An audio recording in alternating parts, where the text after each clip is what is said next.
peace report as we turn to our last segment today, Juan. Well, we end today's show looking at the police racial profiling scandal in East Haven, Connecticut. The city's police chief, Leonard Gallo, last day on the job is today. He announced his resignation following the arrest of 4 East Haven police officers on charges of conspiracy to commit racial profiling and using threats and intimidation. They're accused of routinely injuring, threatening, and intimidating Latino immigrants with false arrests, false reports, and harassment, according to the federal indictment. At a recent press conference, U.S. Attorney David Fine revealed the charges against the 4 officers, Dennis Spaulding, David Carey, Jason Zullo, and Sergeant John Miller.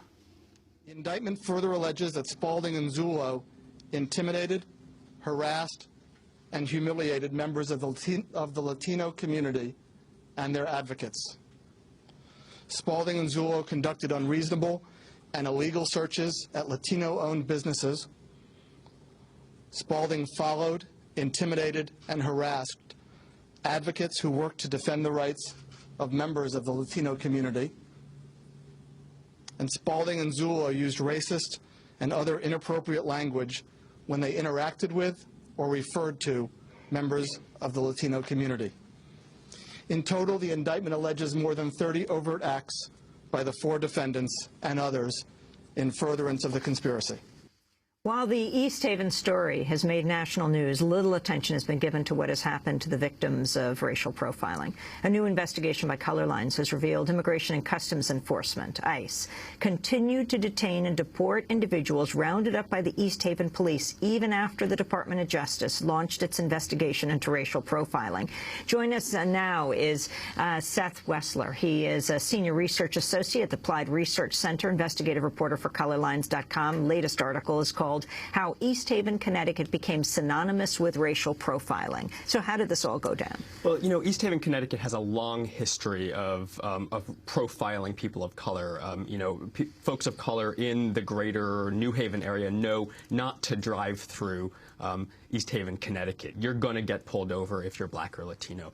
You know, about half a decade ago, the town's demographics started to change, and Latinos started to move to town for cheaper rents, and businesses started to open with Spanish names, and the police department began to profile Latinos aggressively and you know, with real violence. I was up there earlier this week and spoke with, you know, dozens of people in Latino-owned businesses, and just about everybody had a story to tell about being followed and taunted and often beat up by the police. And this is what the DOJ was investigating. It's also what a Yale clinic brought a lawsuit about. And so we have a situation in which the Department of Justice is investigating this police department for racial profiling, for police brutality. And this police department is arresting people and then saying that they're going to call ICE to get undocumented immigrants deported. And, you know, it's a really pernicious practice, beating people up and then threatening to get them deported. But what I found was that it wasn't just the threat, but that ICE was, in fact, obliging the East Haven Police Department, picking people up and detaining them, and then often deporting undocumented immigrants from the East Haven jail. You know, ICE has claimed for a long time that they don't engage in racial profiling, and you know, they're expanding their enforcement, their immigration enforcement tactics into local jails, and they say, you know, we're just deporting people who have criminal convictions, and we don't profile.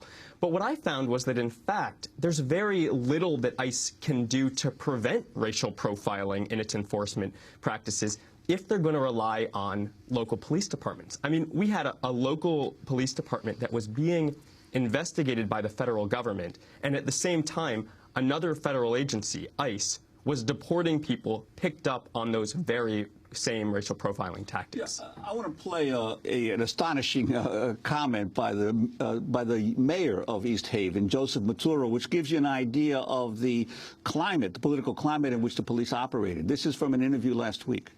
And that's why we can't always believe what we hear from the press. Never criticize without knowing the facts. What are you doing for the Latino community today? I might have tacos when I go home. I'm not quite sure yet. I have spent 2 years in Puerto Rico. I will probably do the same thing for the Latino community. You realize that's not really the comment to say right now. You might have tacos tonight. I might have spaghetti tonight. Being of Italian descent, I could go out and I've had ethnic food. And when you asked me what I was doing for Latinos tonight, I may go out and have a Latino dinner in the Latino community. Seth Wessler. You know, Joseph Machero, the mayor of East Haven, is no doubt absolutely out of control and, you know, saying things like this. But what's, I think, really important, and most of the coverage of East Haven has been about this mayor and his police chief, Leonard Gallo, and it hasn't gone much deeper than that, right? It's been about a couple of racist city leaders. The reality is that this was a deeply structural problem, and there was a corrosive culture of racial profiling in this department that, you know, stemmed from a deep lack of oversight, lack of control over this department. I mean, one thing that's important to note, in 2001, the state of Connecticut passed a bill requiring all local police departments there to track the race of people who are stopped and ticketed, to basically check for and control for racial profiling. That bill was never enforced. Only about 30 cities in the state of Connecticut actually sent in data to the state government. There's a total lack of oversight, and this is a broad problem. I mean, it's the same problem that we see in New York, where the police department is actually, you know, able to do whatever it wants with very little oversight, profiling Muslim communities. In East Haven, it's in the last half a decade been Latinos, and you know, the former mayor, there was a Democratic mayor, April Capone, who was in office for 4 years before Machero came back into office. She put the police chief on leave during the DOJ administration, and you know, she would have had real good reason to fire this police chief, but it's so difficult for mayors to fire police chiefs because of you know, unions, police unions that are often, you know, have far too much power in these situations, but also you know, the just cause laws, just cause laws. You know, police have far too much power, and what we had here was a police department that was expanding this power and doing that over the most vulnerable people in the community, Latinos and often undocumented immigrants.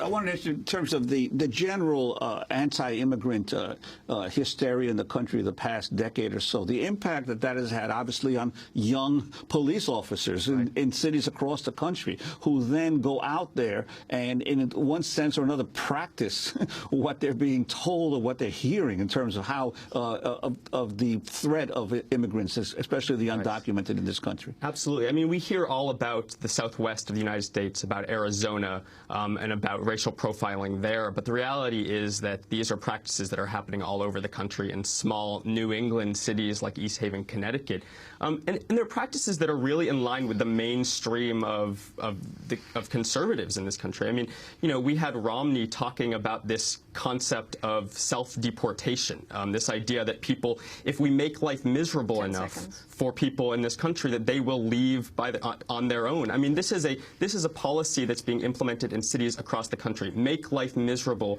for immigrants, and that's what was happening in East Haven. And people were being sent back to Ecuador.